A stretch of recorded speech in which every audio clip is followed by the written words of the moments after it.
For many years, I have heard about the infamous Kirby Road in Vaughan, Ontario, but it wasn't until recently that I found out that I was able to finally look into it.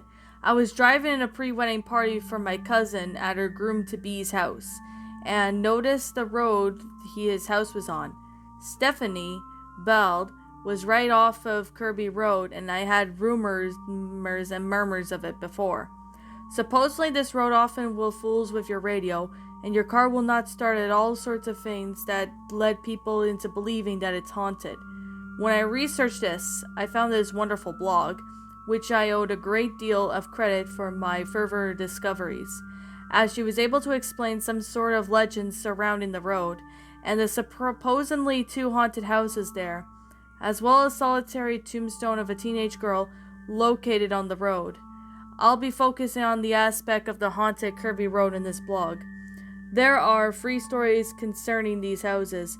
The first house purported to have a representation of a girl Barbie crying Barbie babies and laughing of children that are not there, and a tombstone with the words Selena, I was a cute child, written upon it by a nearby house. It was reputed that if you park your vehicle in the driveway and sit quietly, the little girl Selena will run around your vehicle while tapping it on here and there. Sure enough, I came back from visiting from the site at the time and eventually did some find of Selena's tombstone. The tombstone was unique, not only because it was very particular, I'm a cute kid, gap, but it's because of the lack of last name, typeface, and obviously location.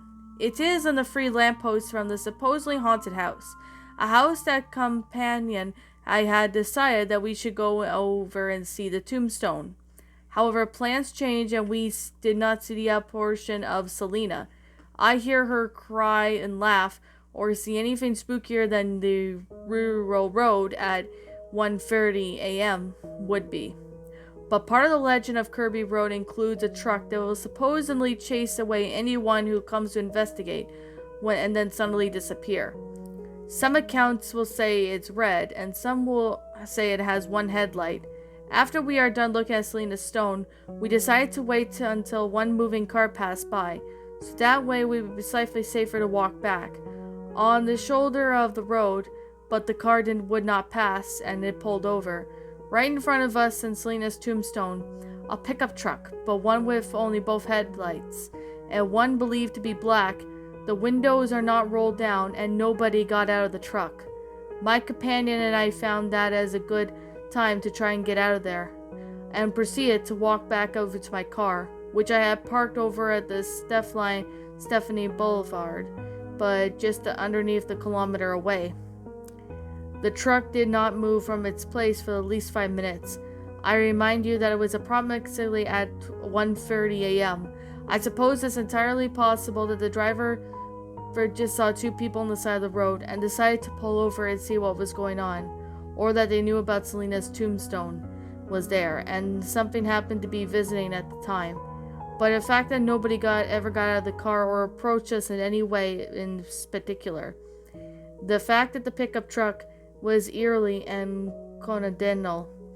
We didn't even get a chance to investigate the house, as I know I will be currently making another trip inside, as well as I still do have left to discover. But who is Selena? Why does she have a tombstone at the side of the road? Which stories about the Kirby Road are true? And how are they related, if at all? I am being a little dishonest here, as I have discovered the answers to a fellow questions already. But we'll save that for time for now. This past Friday, we decided to check out the 2 houses that we heard on Kirby Road in Maple, Ontario. It was an interesting experience, I say the least. I saw something that would blow my mind. It is not like the first time I've ever seen a possible apartation. I'll get that in the story later on. These are the 3 stories coming from these houses. The first house reported to have a reputation of crying babies, laughing children that are not there, and a tombstone with words Selena, I was a cute child, written upon it on the nearby house. It is also reputed that if you park your vehicle on the driveway and sit quietly, the little girl Selena would run around your vehicle and while tapping here and there. I did not experience that part and suspected the pneumonia, but see what I did, I believe the young girl was around the age of 8 or 9 years old, with a nightgown on, and back at me, she was leaning upwards and staring at me, scared like the living crap out of me when I caught this apparition out of the corner of my eye and turned back to see what I thought was shadowing. It was clear today to me, but then I am a believer in the paranormal. We did the voice recordings and the photographing of the place as well, and we did have some interesting photos recordings of both the houses, and still going through it all. The people who own this land are the process of renovations. I do not recommend trespassing on other people's properties, and always ask before you go paranormal investigating. Always get permission from the others and the owners of the properties. And they have torn down a chicken coop as well as a process of either tearing down the barn or renovating the barn. All these items were found in the barn's basement, an old Italian workbook, an old picture circa 1854, a Triumph dirt bike, maybe in the late 40s or 50s possibly, horseshoes, old looking, very old, worn. The main house was locked and being renovated or possibly occupied already again. I must stress, ask permission before you enter the property. There is also a story of one headlight semi-truck passes by under the bridge. Before you get to the house, although your vehicle, if you park there, apparently I cannot neither confirm or deny it with research at this point, but this semi was involved in such a horrible accident many years back. It may be an urban legend spin-off from the second house, and I'm about to talk about it. You'll see why in a second. The second house, rather a set of houses, has 2 houses of the property and 2 barns. The flooring of both of the houses are very dangerous. If you decide to check one out, at the other end of Kirby Road, by the way, watch your footing, bring good flashlights, and keep an eye out for skunks, raccoons, and bats. This house is called the Hell House. It's reputed to be owned by a family of 7, where a father was involved in a very messed up group. It was also reputed to be the first and larger barn, gathering peace of the group. The story goes further and further, went on nuts and killed his family, including the little girl the same age as the house, where you'll find a lot of graffiti like "You are not alone" and "Murder is awesome," as well as "I am watching you." Obviously, this added by my human hands to amp up the type and hype of these houses and their purported hauntings. As it said, this is possibly the urban legend transferred to the semi-truck, with one headlight pneumonia at the other house. That a man picked up the red pickup truck will chase you out of the property if he catches you and then disappears into thin air. There is also a story of a young woman who is walking on the road and suddenly screams and runs into a nearby field, screaming bloody murder. This is purported to be one of the women who was attacked and murdered in the cornfields near this property. She is supposed to disappear into the cornfields if you follow her. I cannot confirm or deny any of these stories of research at this point. Neither the official history and land history or anything of the old newspapers or objects of yet. I still cannot find anything on these stories, and we never did find the tombstone. However, I have been told that a few friends of friends who hang out regularly at these areas have seen the tombstone and reported being chased by both the red pickup and the semi with one hand headlight, as well as seeing the woman in the cornfields. How accurate are these? I do not know, but I do know that I am sure I saw something that night, and is unexplainable. All 19 of us are present at both sites as adults, not children, but how is it that I saw a child at a tree at 1 a.m. in the morning on a Friday night, or rather Saturday morning? I cannot explain it, but I'll be researching it, and will update if I do ever find any of these information of these properties. And that, my little pretties, was Kirby Road, a creepypasta. My final thoughts on the story? Oh my goodness, I have to say that this is actually a pretty good creepypasta. This story was definitely a pretty awesome creepypasta. Now, I definitely have to say that this is actually based on the urban legend. I think that's what it is. I'm not really sure, but please comment if I'm wrong, or please let me know if I'm wrong. But I definitely have to say that this is actually a really well made pasta. Now, I've seen a first narration by Creepsmith Pasta, and I've seen a few narrations of this, which I definitely have to say it's still a pretty good story. And I definitely have to say it's a really well made creepypasta for what this is. Now, I really do like that, it's an urban legend, which I'm really glad that, I found a creepypasta based on the urban legend, because here's the thing. Most creepypastas don't really tend to do a whole lot.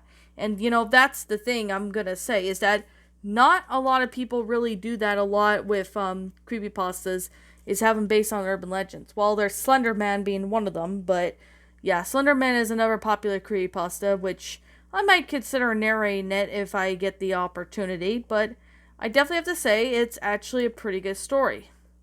I really found this to be enjoyable. Yes, it's a pretty good story. It actually had a pretty good detail for what this is. Definitely really found this one to be, well, amazing for what this is. It's a really well made detail. I really do find this one to be, well, amazing. I really do appreciate that the grammar of this story is really good. I really do like the grammar of this story. It's pretty good, along with the sentence structuring, the storyline, everything about it. I just really like how it all went out. It's a very well made urban legend, well, creepypasta, and it's got a lot of good believability into it too. So I'm really impressed with how this pasta went out. It's a very well made story. Now, I definitely am going to say that I really do find this story to be amazing, well done in detail. I really do find that the author know what he or she was doing and sat there and make it a pretty good pasta. So I definitely would have to say that this story actually was a pretty good story for what this is. It's a very well made in detail. Really do think that this story actually was pretty well made in detail. It's amazing. I really do like how, this story went out to being one of the best stories I've ever seen. I've seen some other stories, but this one I have to say was pretty good. Definitely would have to say that, this is on the regular Creepypasta Wiki, and I kind of remember, seeing this story, and I honestly decide, to have a read at it because, why not? I really liked how this one became a really good concept, but it actually provided pretty good detail for what this one is. There's definitely a lot of time and effort into the story that I really have to say that the story actually was, oh my goodness, it was amazing. I really do like how this story went out. It's a very, very amazing story. Now, have I seen this other story? I have seen this story a few times. I actually really do like how this one came out to be a pretty good pasta for what this is. There's definitely a lot of time and effort into the story, and I really have to say that the story actually was amazing. It's a pretty good pasta. Really do find this one to be enjoyable. Now, I definitely would have to say that this story was a pretty awesome one for what this is. I really do find this one to be, well, it's a pretty good pasta, actually. Now, I really decided to go ahead and narrate this, so now I found the time to do so. Pretty good pasta, I really have to admit. It's a really well-made story for what this one is. I really do like how this went out. This is not your typical Lost Episode pasta or anything like that. No, it doesn't have to do anything like that, but it's still a pretty good story. I definitely really enjoyed how it all went out. It was really well made. There's definitely a lot of time and effort into it, and I just like how everything about this was just went out fabulous and pretty amazing. So, I definitely gotta say that this is actually a pretty good story, and I really do like how this one went out. It's a pretty good one. So, I definitely have to say that this story actually provided pretty good detail as to, what was going on in that. I really do like how this went out. It's pretty good. So, I know I'm kind of repeating myself, but I guess that's just going to be me. I'm going to wrap up the review.